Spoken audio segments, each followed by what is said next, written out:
Chapter 9. How to Use the Will. To set about getting rich in a scientific way, you do not try to apply your willpower to anything outside of yourself. You have no right to do so, anyway. It is wrong to apply your will to other men and women in order to get them to do what you wish done. It is as flagrantly wrong to coerce people by mental power as it is to coerce them by physical power. If compelling people by physical force to do things for you reduces them to slavery, compelling them by mental means accomplishes exactly the same thing. The only difference is in methods. If taking things from people by physical force is robbery, then taking things by mental force is robbery too. There is no difference in principle. You have no right to use your willpower upon another person, even for his own good, for you do not know what is for his good. The science of getting rich does not require you to apply power or force to any other person in any way whatsoever. There is not the slightest necessity for doing so. Indeed, any attempt to use your will upon others will only tend to defeat your purpose. You do not need to apply your will to things in order to compel them to come to you. That would simply be trying to coerce God, and would be foolish and useless, as well as irreverent. You do not have to compel God to give you good things, any more than you have to use your willpower to make the sun rise. You do not have to use your willpower to conquer an unfriendly deity, or to make stubborn and rebellious forces do your bidding. Substance is friendly to you, and is more anxious to give you what you want than you are to get it. To get rich, you need only use your willpower upon yourself. When you know what to think and do, then you must use your will to compel yourself to think and do the right things. That is the legitimate use of the will in getting what you want, to use it in holding yourself to the right course. Use your will to keep yourself thinking and acting in a certain way. Do not try to project your will, or your thoughts, or your mind out into space to act on things or people. Keep your mind at home. It can accomplish more there than elsewhere. Use your mind to form a mental image of what you want, and to hold that vision with faith and purpose, and use your will to keep your mind working in the right way. The more steady and continuous your faith and purpose, the more rapidly you will get rich, because you will make only positive impressions upon substance, and you will not neutralize or offset them by negative impressions. The picture of your desires, held with faith and purpose, is taken up by the formless and permeates it to great distances throughout the universe, for all I know. As this impression spreads, all things are set moving toward its realization. Every living thing, every inanimate thing, and the things yet uncreated are stirred toward bringing into being that which you want. All force begins to be exerted in that direction. All things begin to move toward you. The minds of people everywhere are influenced towards doing the thing necessary to the fulfilling of your desires, and they work for you unconsciously. But you can check all this by starting a negative impression in the formless substance.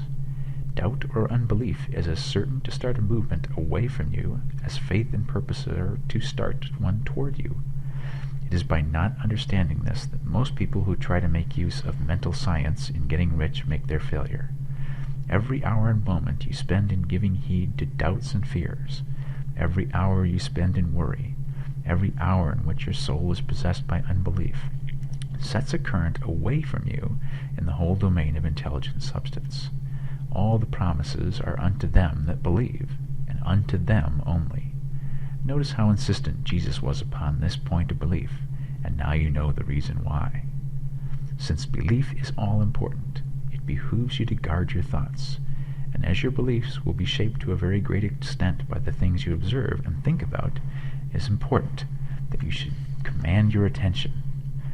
And here the will comes into use, for it is by your will that you will determine upon what things your attention shall be fixed. If you want to become rich, you must not make a study of poverty. Things are not brought into being by thinking about their opposites. Health is never attained by studying disease and thinking about disease. Righteousness is not to be promoted by studying sin and thinking about sin. And no one ever got rich by studying poverty and thinking about poverty. Medicine as a science of disease has increased disease. Religion as a science of sin has promoted sin, and economics as a study of poverty will fill the world with wretchedness and want. Do not talk about poverty. Do not investigate it, or concern yourself with it. Never mind what its causes are. You have nothing to do with them. What concerns you is the cure. Do not spend your time in charitable work, or charity movements. All charity only tends to perpetuate the wretchedness it aims to eradicate. I do not say that you should be hard-hearted or unkind, and refuse to hear the cry of need. But you must not try to eradicate poverty in any of the conventional ways. Put poverty behind you, and put all that pertains to it behind you, and make good. Get rich. That is the best way you can help the poor. And you cannot hold the mental image which is to make you rich if you fill your mind with pictures of poverty. Do not read books or papers which give circumstantial accounts of the wretchedness of the tenement dwellers, of the horrors of child labor, and so on. Do not read anything which fills your mind with gloomy images of want and suffering. You cannot help the poor in the least by knowing about these things, and the widespread knowledge of them does not tend at all to do away with poverty. What tends to do away with poverty is not the getting of pictures of poverty into your mind, but getting pictures of wealth into the minds of the poor. You are not deserting the poor in their misery when you refuse to allow your mind to be filled with pictures of that misery. Poverty can be done away with, not by increasing the number of well-to-do people who think about poverty, but by increasing the number of poor people who purpose with faith to get rich. The poor do not need charity. They need inspiration. Charity only sends them a loaf of bread to keep them alive in their wretchedness, or gives them an entertainment to make them forget for an hour or two. But inspiration will cause them to rise out of their misery. If you want to help the poor, demonstrate to them that they can become rich. Prove it by getting rich yourself. The only way in which poverty will ever be banished from this world is by getting a large and constantly increasing number of people to practice the teachings of this book. People must be taught to become rich by creation, not by competition. Every man who becomes rich by competition throws down behind him the ladder by which he rises, and keeps others down. But every man who gets rich by creation opens a way for thousands to follow him, and inspires them to do so. You are not showing hardness of heart or an unfeeling disposition when you refuse to pity poverty, see poverty, read about poverty, or think or talk about it, or to listen to those who do talk about it.